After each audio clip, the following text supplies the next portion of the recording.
So we finally put together a match that we can actually feel proud of.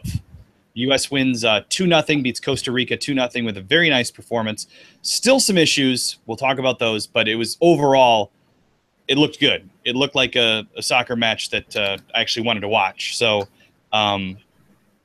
good news, we're on to the final. We're going to play either Mexico or Jamaica.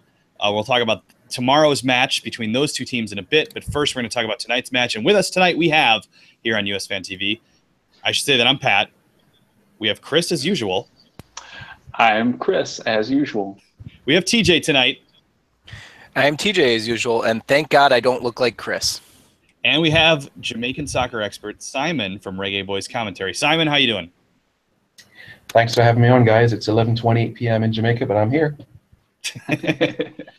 All right, so, I mean, that was good. That was good. I mean, for me, the first half, nothing, but I tweeted out, I felt okay about it. I mean, other than the finishing problem, which we still seem to have until Clint Dempsey came on and made things happen for us, we looked better. We were facing not a full-strength Costa Rica team by any means, but still a quality team that was more interested in playing the game and not biting or grabbing or anything like that. So that was nice to see. We had a ref who seemed to be mostly in control of the match, and it felt like something that, you know, as a confederation, if we were showing this match to somebody in, you know, another continent, they might actually be interested in seeing it. I don't know. Maybe I'm wrong on that, but it felt like a real game, unlike some of the other garbage that we've seen in this tournament so far. Yeah, unlike probably every other U.S. game so far in this tournament, and most of the other games really of the tournament, this was actually a pretty good game. You know, there was actually soccer being played out there. It wasn't just a slugfest. It wasn't. It wasn't like guys should borderline be charged with crimes, and there was actually offense to be played. You know, it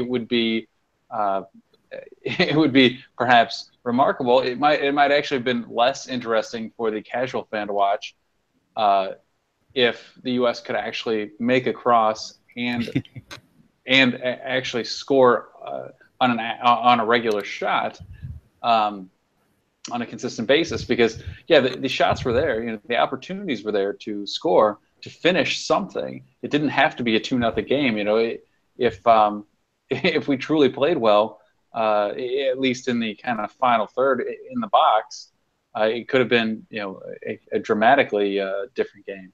But hey, we got the two we needed.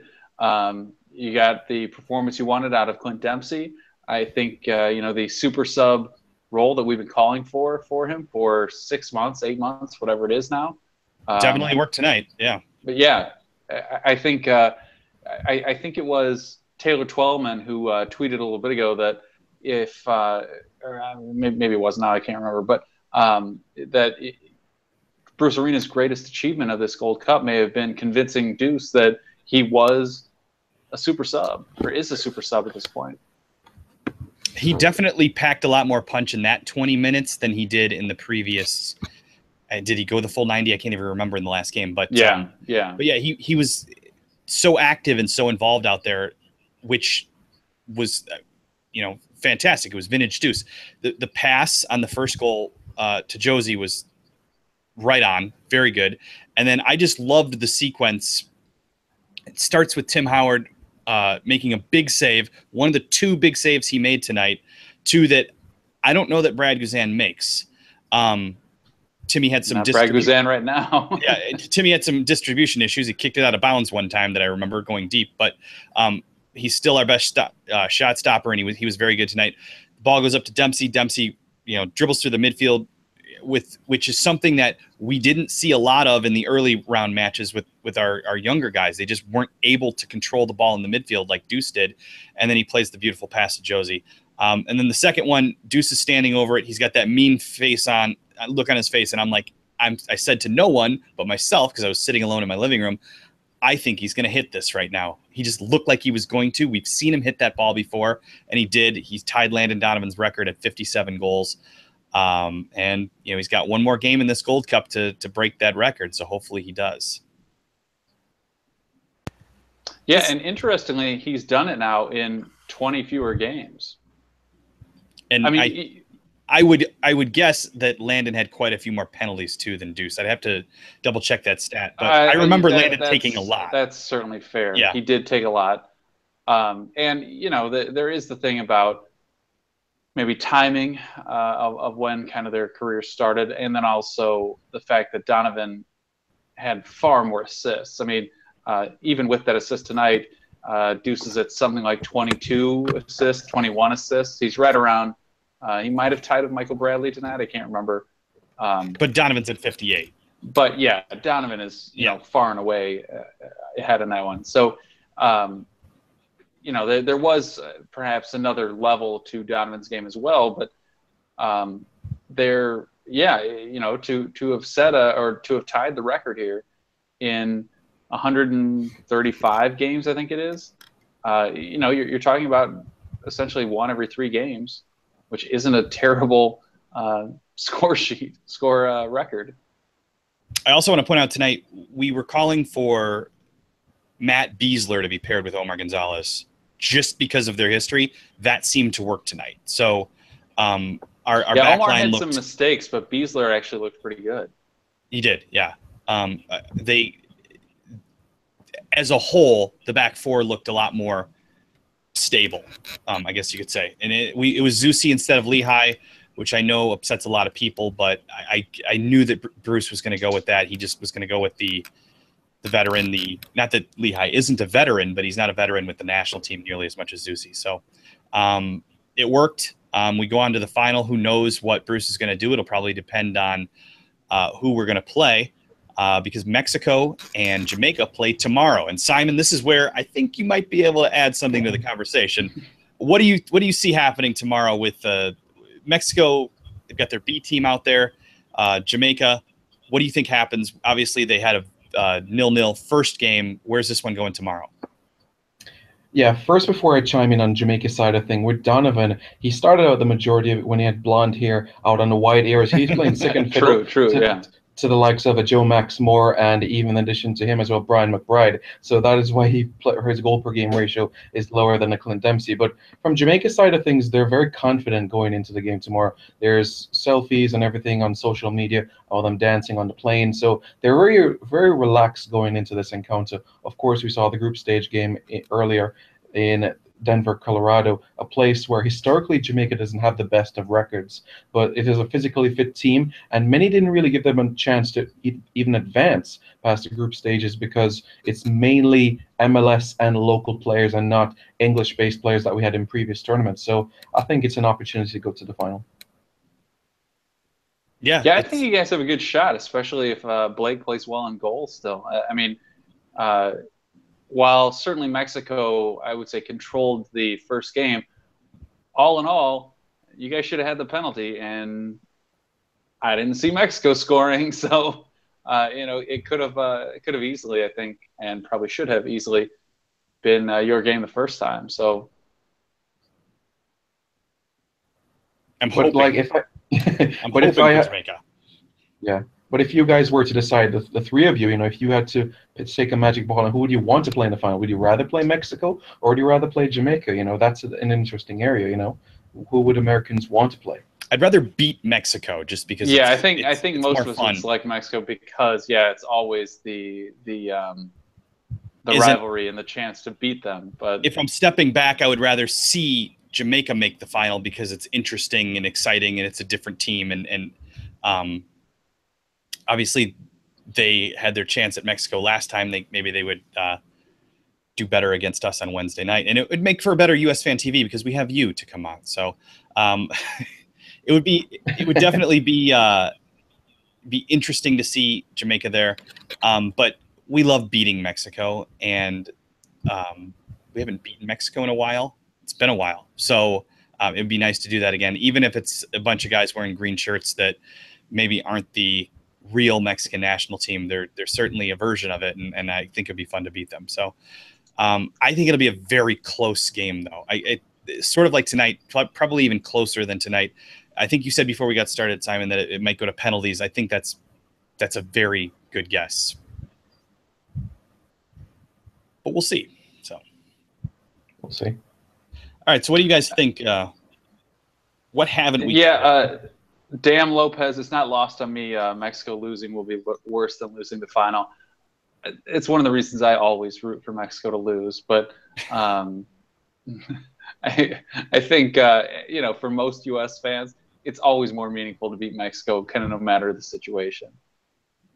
But something on Bruce Arena's side already. In Jamaica's end, there are 7 MLS players in the squad and 5 USL players. So throughout Bruce Arena's time at the Galaxy, he's come up against these players already. So he knows the Jamaican strengths inside and out. And having played against Jamaica early in the year, I think it was in Tennessee. So he's a fair idea what Jamaica will come up with.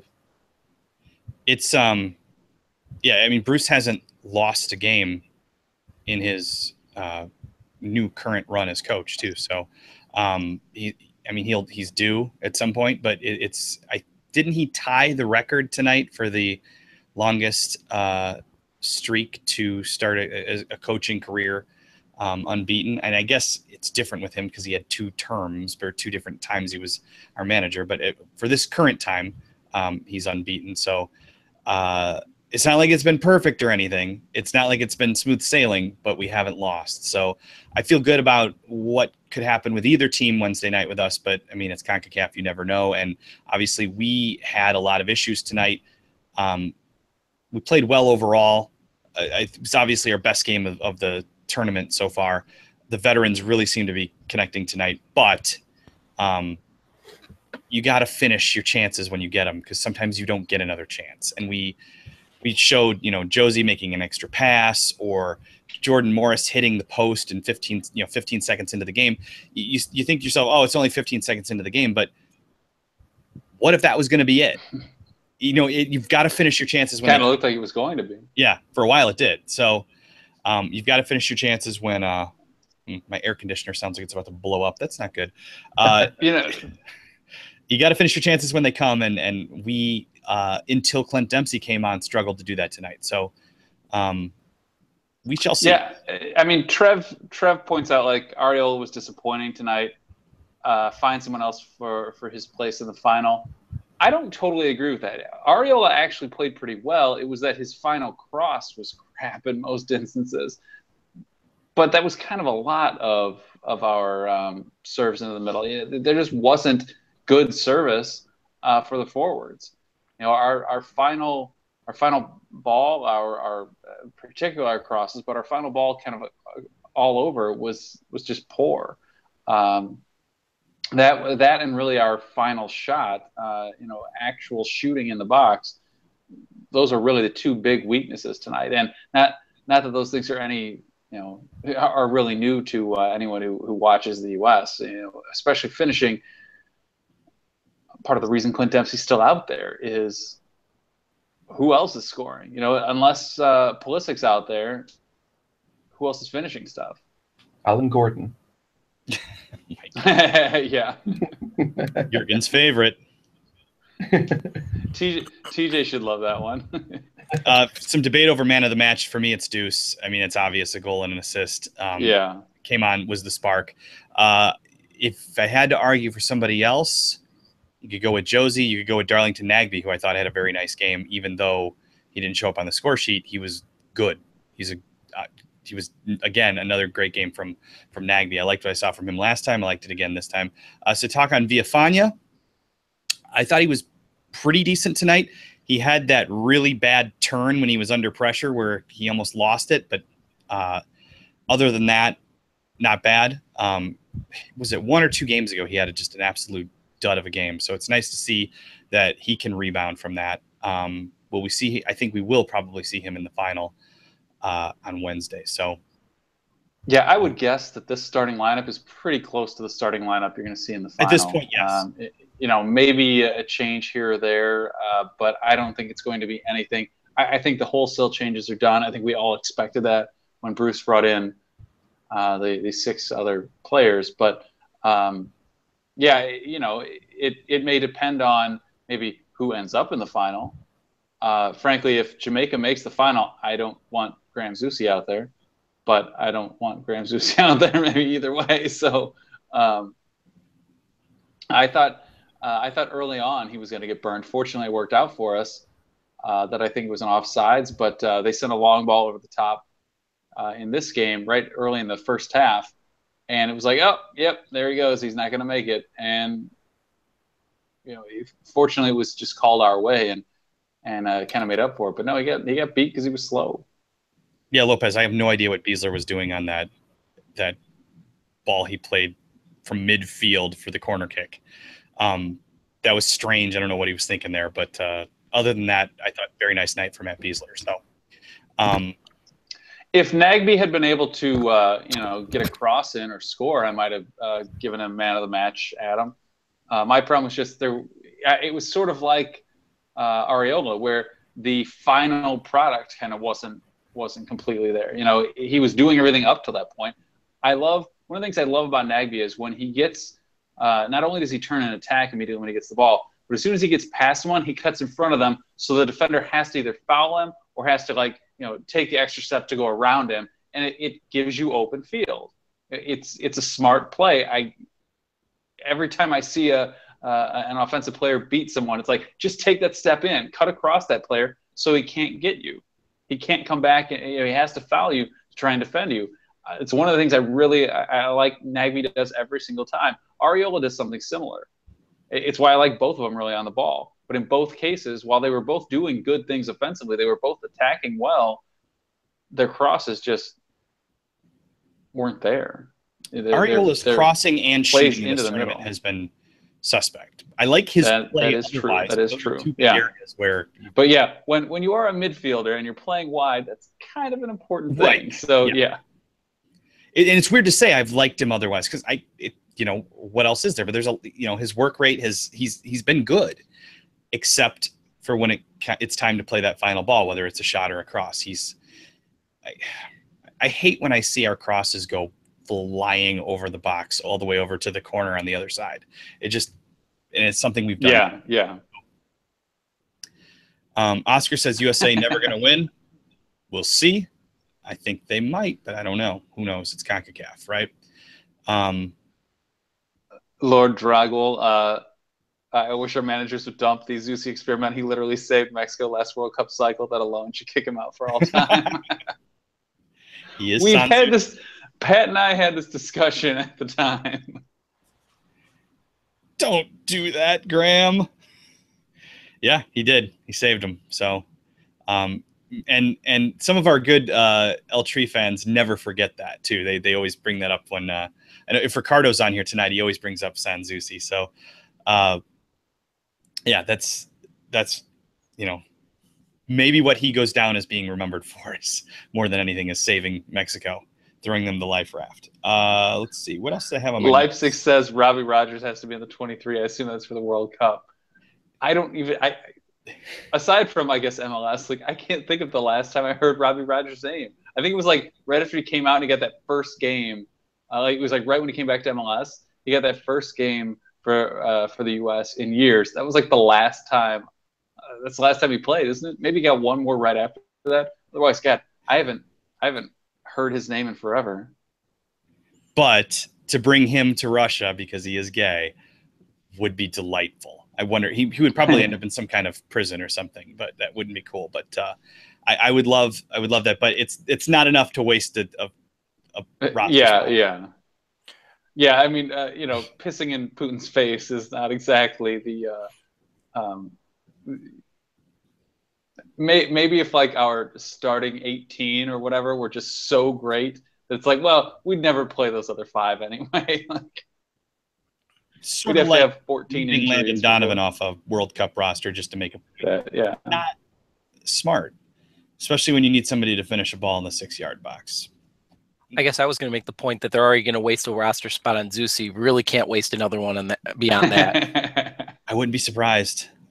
I would not be surprised if Zusi makes the team next year. And I think after the Gold Cup is over, probably not this coming week, but the following week, we'll do a show where we're going to try to pencil in as many spots as we can for the World Cup roster. So be thinking about that.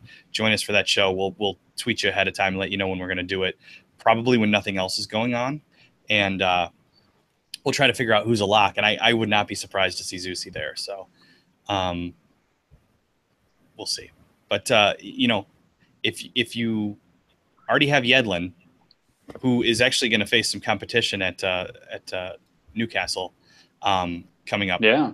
But if you already have Yedlin, who is presumably going to be your number one if he's not hurt, you could go a number of ways with your backup. Lehigh would probably be better in my view, but Zusi gives you more flexibility. If somebody else goes down, he can play a lot of different spots. So I kind of feel that way TJ about just said the Lehigh. same thing, I mean, yeah. Lehigh can pretty much play anywhere across the back line. Yeah.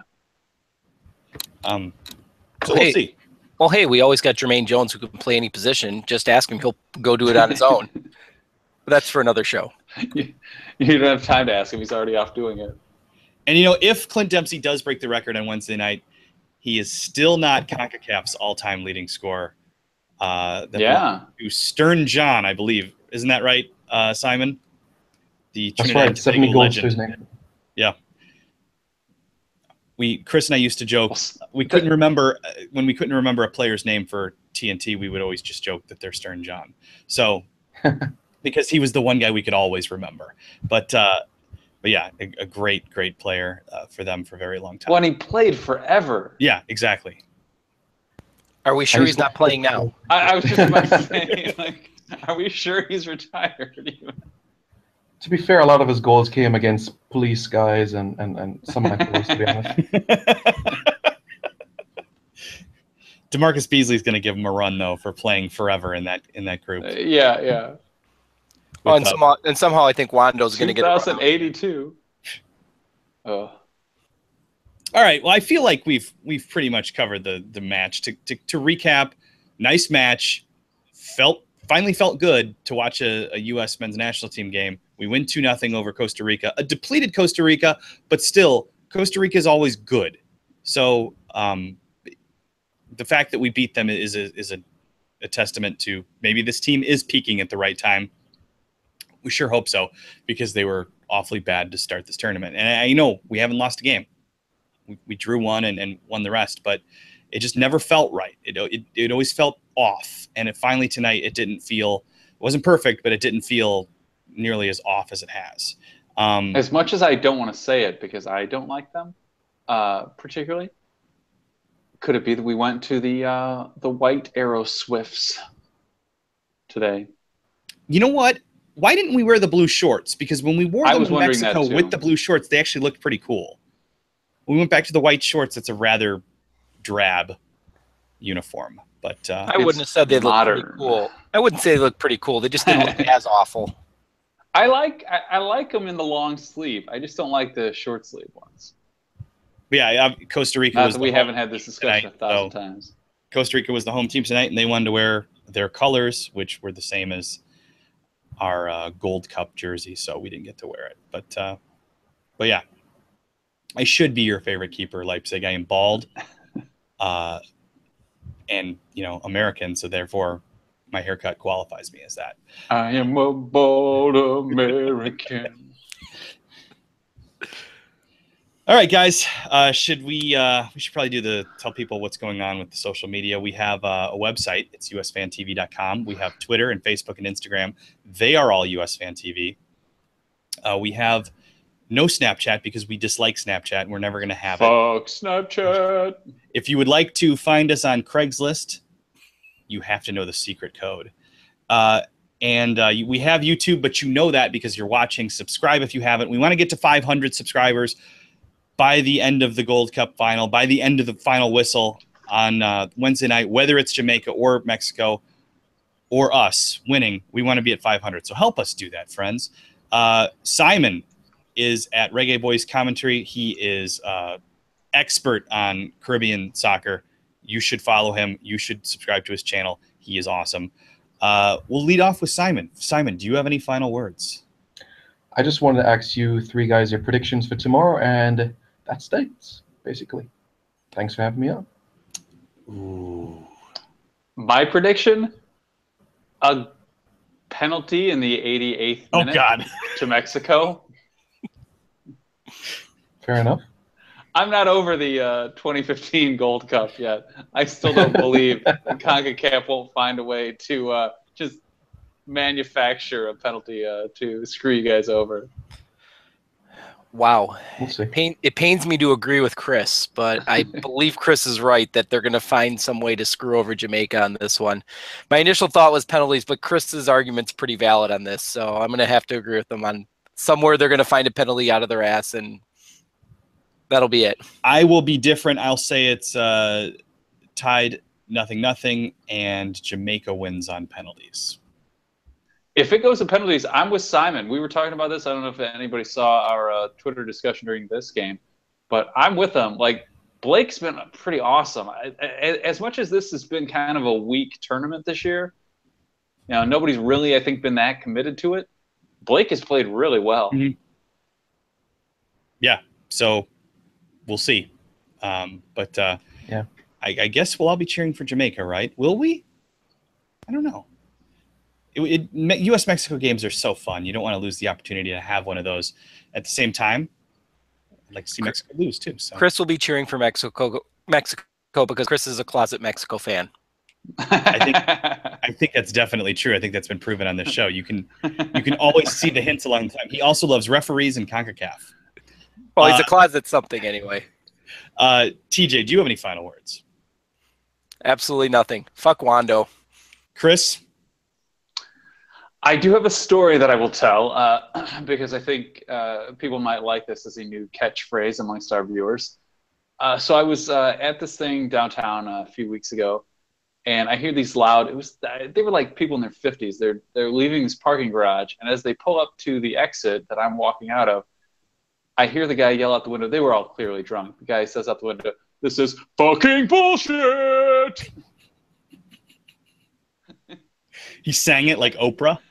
Yes, yeah, like, and it started normal. So he was like, "This is fucking bullshit." Like, he started normal as he was saying it, but he kind of sang it out like Oprah style. I don't know why he was doing this, but I kind of wish I could have met him after that. But I think when I think about the quality of our show, sometimes I think perhaps this is a fitting catchphrase. So enjoy that, everyone who has watched the end of this. And on that note, you're done. All right, we'll be on Tuesday night in the usual slot, and then obviously we'll be on Wednesday night after the final. We'll see what happens, whether it's the U.S. against Mexico or the U.S. against Jamaica. We will find out tomorrow. Thanks for joining us. I'm going to do a little write-up for the website, USFanTV.com, but I mangled the shit out of my index finger with a hedge trimmer yesterday, and it's hard to type, so it might not be that many words. On that note, go USA, 2-0 win. We will see you Tuesday night. You are done.